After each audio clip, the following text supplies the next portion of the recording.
But you can see him do a headlining thing here in Cleveland. Ministry with special guest Gary Newman and Frontline Assembly. That's a good lineup, boy.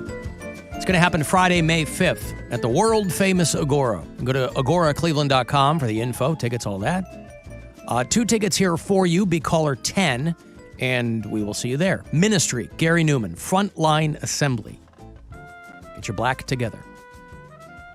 Call 216-578-1007 or 800-348-1007. Alan Cox. He's been asked to leave on multiple occasions. Get out! He does that whole, huh? I can't hear you. It's too loud in here thing. 100.7 WMMS.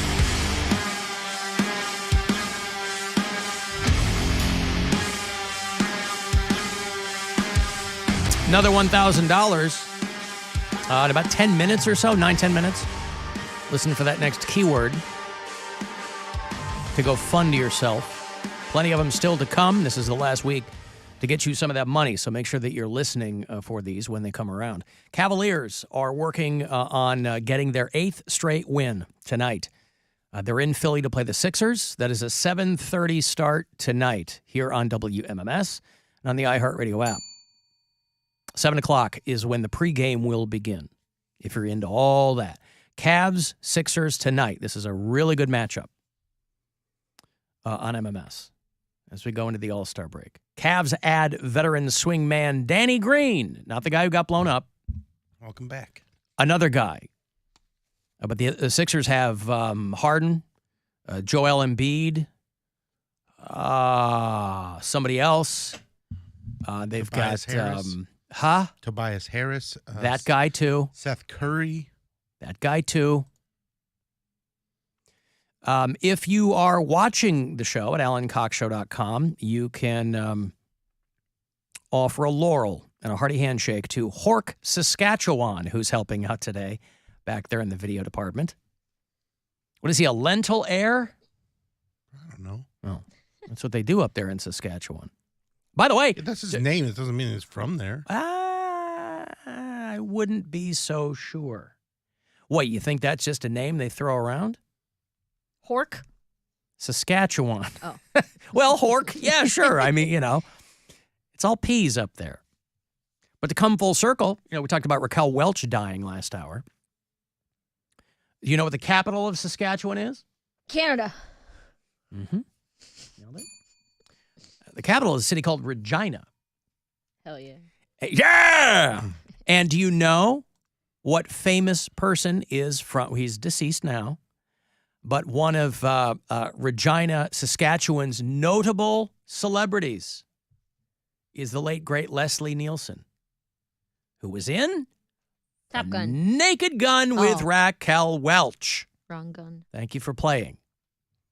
I always forget that Leslie Nielsen was Canadian because it'll so often come up in conversation. Alan, was Leslie Nielsen Canadian? I'm sitting around having a couple of pops with some friends, and they'll go, man, was Leslie Nielsen Canadian?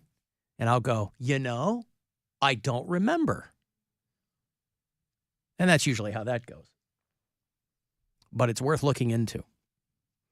The state of Ohio has said they really can't do anything about that Nazi homeschooling organization. They're being ignored by the Department of Education here in the States because they said, based on the homeschool policies that the state of Ohio has, they did nothing wrong. I guess the whole point of homeschooling is to teach your kids whatever crazy crap you want. And so within that framework, they're like, they didn't do anything wrong. The family who is doing it, they have a few thousand people in this group trying to, very intent on teaching their children Nazi-approved school material. Lesson plans that include Hitler quotes, pictures of a cake that she baked for Hitler's birthday, and all the other stuff. But the Ohio DOE said, there's nothing we can do about it. We looked into it, and it sucks. But as far as they didn't do anything wrong with respect to how homeschooling is run in this state.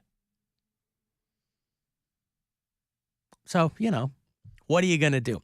Unless you're part of that homeschool organization, I guess it's fine. They're doing that out. Where was that? Upper Sandusky? Mm-hmm. I'll tell you what, it's that lower Sandusky you look out for. I don't know. It sounds like the Nazi school place seems worse. Listen, but that better the devil you know. I don't know what the hell's going on in lower Sandusky. Listen, the only good Nazi is a dead one. Don't forget that. I was reading about one of those Charlottesville tiki torch douchebags who killed himself.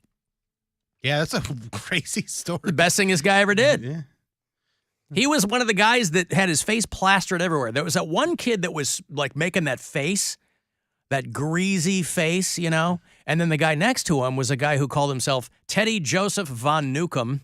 These Nazi dorks have the worst goddamn names because they all have dopey names, so they have to give themselves like names that make them sound awesome, right? Which he missed. Yeah, von Newcomb.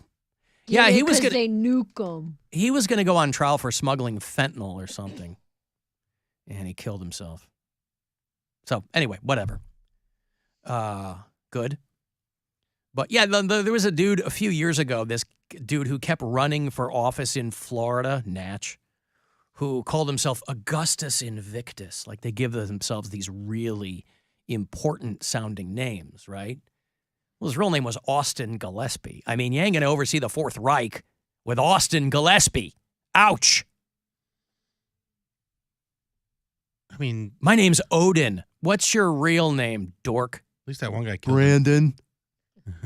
I'm Henrik Morbius. What's your real name? Tyler. Cool story, bro. At least von Newcomb killed a Nazi, so that's good. Von Newcomb. Yeah, he was... he was trafficking fentanyl from Mexico and got caught and was going to trial. He's like, I'm out. Yeah, he walked... he was living in Missouri. He walked out into the snow behind his hay shed, and he shot himself. Oh, those hay sheds, you know? I'll tell you what, they'll get you every time. Hey, Woody. Oh, my God, we can repurpose filter. Alan. Hey, man, nice shot. Yeah, hey. Hey, man. Hay, man, comma, Nazi shot. What's up, Woody? Nothing but the red. How you guys doing? Good. Yeah, you were just talking about that weird Nazi homeschooling stuff. But you know, there's a lot to to account for when it comes to like even public schooling, with Columbus being the founder of the New World, and there's actual written proof of him being a genocidal maniac when it came to taking care of business when he got here. Yeah, right? but that's not new information. I mean, well, I'm not saying it's new information. That's why a lot. That's why a lot of cities. That's why a lot of cities have shifted away from Columbus Day. Yeah. Well, that's what I'm trying to point out. That the fact that one genocidal maniac opposed to the other, but we were taught, Columbus, the founder of the New World, and blah blah blah. So these people in this Nazi camp are try to teach whatever they're doing about the other genocidal maniac. It's this kind of I don't know. I'm just sitting. I'm enjoying the beautiful day today. Right. Well, it is beautiful, isn't it? Oh, it's breezy in 64. Woody's out there on the lake. He's probably got 2 fingers of something in a glass. I've got 3 fingers in a Grey Goose right now. Ah, and 3 other fingers somewhere else. That's expensive. He's got 3 fingers in a goose, Poundcake. Did you hear that? Man, they party out there. When he parties, yeah, that's why they're going to change the name of Ohio's capital city to Indigenous People, Ohio. Woody. I don't see that ever happening. Yeah. No, call that Flavor Town. Yeah, really short north is what that neighborhood's going to be. Okay, thank you, Woody. Enjoy that Grey Goose. All 3 fingers of Grey Goose out there with Woody. Boy, how do you like that? He's living the life. He's living it up. He's living it up. He The works Nights hard, on he plays Broadway. hard. Yeah, he's like the Bee Gees out there. Hmm. I would have never pegged Woody for a French vodka guy, though. Pardon me? Siri said, okay. What would you like to translate? She pegged him. I've got to give you some money here. It is $1,000, one large, for you to go fund yourself. So listen closely, and I hope you win. Good luck. The Buzzard wants you to go fund yourself and score $1,000. Enter the nationwide keyword GRAND at WMMS.com. That's GRAND. Enter it now at WMMS.com. And good luck from Buzzard Radio. Next chance for you to win is in about 1 hour. Make sure you listen for those. You can call the show anytime you like. Alan Cox Show After Hours line is 216-986-8903. Hey, Alan, long-time listener, first-time caller. I was just curious what you meant by streamers when you use that word. It makes you sound super old, Alan. You should stop. It does make you sound super old unless you mean what you use at like a child's birthday party, but I feel like you mean streaming services, and no one uses that word. Okay, hate the show. Oh, boy. What am I going to do? You know what I'm going to do? I'll tell you what I'm going to do. I got a buddy that works at Netflix. Let me see if I have his number. Because, listen, I am first and foremost here to help. Mm-hmm. I'm a steward of the airwaves, right? That's what I'm here for. So I'm here for you. I don't want to get anything wrong.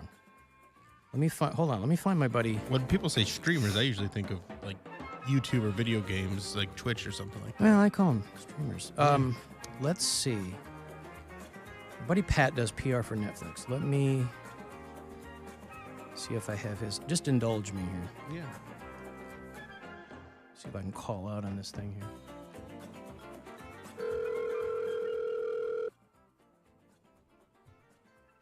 Marketing, this is Pat. Pat, it's Alan. Hey, man. Hey, you know how you guys call the property streamers? Yeah. Could you stop doing that? Well, I mean, that's an industry term. Yeah, I know it's the industry term. I know that's what everybody on your side calls it. But apparently people are getting confused. I just got a message. People are getting confused with party supplies. Is this internal subscriber polling? No. A couple of hipster randos from Cleveland called me and said that it makes you sound old. Hello? I hope I feel like I've lost a friend. Well, okay. Well, that didn't help. I'm going to call, anybody else we can call? Listen, I tried. I think you and that guy will kiss and make up. I tried to help out the audience. When they come to me with a concern.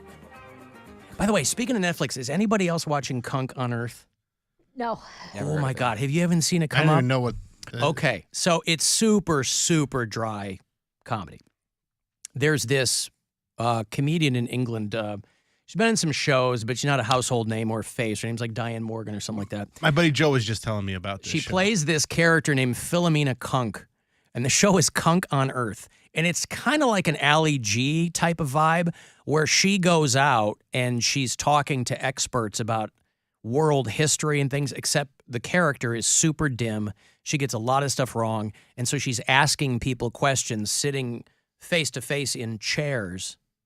And I'm sure she tells them she's doing this documentary or whatever. And they're just sitting there stone-faced. They can't believe some of the questions that she's asking. So you have to like that super dry humor. I love it. There's only 4 or 5 episodes.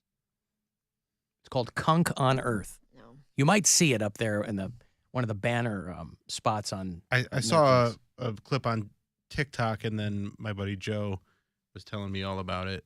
And yeah, I might watch this. I like this style of humor. Perspective was a huge leap forward for human art, on a par with the release of Crash Bandicoot centuries later. There's no denying the Renaissance was a pretty big deal for civilization. Just how important it was is for experts to decide. Which was more culturally significant, the Renaissance or Single Ladies by Beyoncé? They both have their period. They both have their time. Beyoncé I'm rather fond of, but what the Renaissance was trying to do was to reform culture as a whole. And whatever Beyoncé does, I don't think she's quite got that ambition. So what, the work of a few straight white men just blows Beyoncé out of the water? Is that what you're saying, on camera? The guy just stares On at her and she camera. cuts to, oh, it's so goddamn funny. I've seen clips of that too. Now that you actually play, like she does, like art and stuff. And she's like way off. I mean, it's just so, it's so well written and she's so deadpan. Obviously, she's deadpan. She's playing a character. And what was the one she was doing? She was asking about a guy, and then she like changes subjects, like, do you like Oreos or something like that? Oh, I don't know. And he's like, I love them. Like, but they're talking about climate change and how close we are to completely getting wiped out. And she's like, oh, this is depressing. And she just switches. I can't remember what she switches the subject to, but it's just some like random silly thing. And the guy's like, just all about it too. Right. No, I think it's really funny. I don't know how many people are watching it. I think it might be getting a little bit more traction, but it's the guy who, it's Charlie Brooker, who was the guy who created Black Mirror, for people who watched Black Mirror. But it's very, very funny.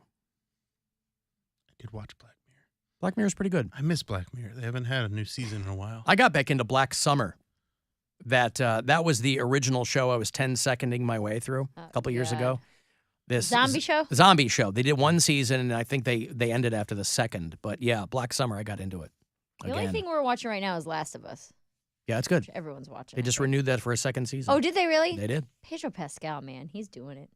He is doing it. He's a good-looking He's guy. doing Saturday Night Live. He's doing Narcos. He's doing The Mandalorian. Season he's doing 3. Yeah. Drops next month. Trees 3? Season 3. Season 3 of The Mandalorian. People are getting their Canada Goose coats stolen in D.C. I can't believe how many people. How are so many people wearing Canada Goose coats? They're good and they're stylish. But they start at like $700. That's why people stealing them. I mean, people wearing them, not people stealing them. I know Tax where they're return season. I was like, the people wearing them are probably the people that stole them. I see just people walking around wearing Canada Goose coats. I'm like, these are not cheap coats. You can't tell me people are springing $650, $700 a pop. They start at that. They don't have to be like this season. They could be knockoffs. No, I mean Canada Goose coats. You can get a knockoff with of anything. the badge and Canada everything. Goose coats. It could be last season. There's stores notorious for this. Like they'll have. Yeah, but it's not like last seasons were not $100 and now they're $700. I mean, they're expensive coats. Very expensive. I would never. No. There's a big difference between a $700 coat and a $300 coat. Some people would Tell me more, Captain Science. I'm just saying. Some people would spring for a $300 coat. I don't know. But am I alone in this? There's an uptick in people walking around wearing Canada Goose coats. I don't even know what they look like. I get they're puffy and they got the badge. I'm on their website right now. I get that it's a status badge. thing now, Yeah. but they're crazy expensive. I noticed the badge when I'm walking around, and it's usually on days when I'm not even wearing a full-blown coat. Like, it'll be, I'm wearing like a hoodie or a flannel, and I'll see someone in a full-on parka. I'm like, oh, they're wearing one of those expensive parkas. They got to get their money's worth. I guess. It's, 45 degrees out, and they're acting like we live in the tundra. People are being held up at gunpoint for their Canada Goose coats. Yeah. All of a sudden, someone's going, give me a coat, give me a coat, give me a coat. And I thought, is this a joke? Give me a coat. And then he waved a gun by me and said, give me a coat. And so I took it off and gave it to him. And then He said, 5, 4, 3, 2. What are you going to do if you are in that situation? You got a gun in your head. There's Julian and Sheila Kaufman, who were over from somewhere else. See, the coat that I wear for the Polar Blast is a big old parka. Worked great because I'm not using a parka all that often. These are solely and status it costs things. $80. There are very warm, nice coats that are not $700. I mean, these Canada Goose coats, you can buy a $1,400 Canada Goose coat. $16.95. Yes, but here's the thing: are these created for people who live it goes to negative 22 degrees? Like, are these made for people who listen? climb mountains and if stuff? you live in Fairbanks, yeah, but you're seeing them here. I'm not traveling to Alaska. You're seeing them here. I'm I see people in asking is it made for people who either live in those conditions or climb mountains or whatever? Like, that's the idea behind it. Yeah. Because if you're doing that, then yeah, you probably need a $1,600 coat if you're going to go climb Mount Everest, Yeah. But they're not climbing Mount Everest. They're not. No, they're walking on East 4th. They're getting into their pickup truck that they've never used for manual labor and going to dinner. They're walking around like George in his Gore-Tex coat, knocking things over. Pepsi and ring dings, baby. Are these only available to order online, or is there stores? I have no idea. Because I'm not going to order a $700 coat without trying it on. You know what I mean? Right. I mean, I'm not going to order a $700 coat. Okay, I've got to take a break here. I will have, if you want to go to this Evening with Charlie Sheen. So Charlie Sheen has not been here since the Tiger Blood days. 12, 13 years ago, he came through, did a thing at Playhouse Square. Well, he's coming back, and an Evening with Charlie Sheen and a screening of Major League. And I will have a couple of passes for you to get to this thing. So if you want to go to that, we'll do that on the way back. It's going to happen on April the 28th out at MGM Northfield Park. Tickets are not on sale yet, so you can get them before everybody else. So we'll do that coming back. If you want to text 35192, listen wherever on the iHeartRadio app. People are going funding.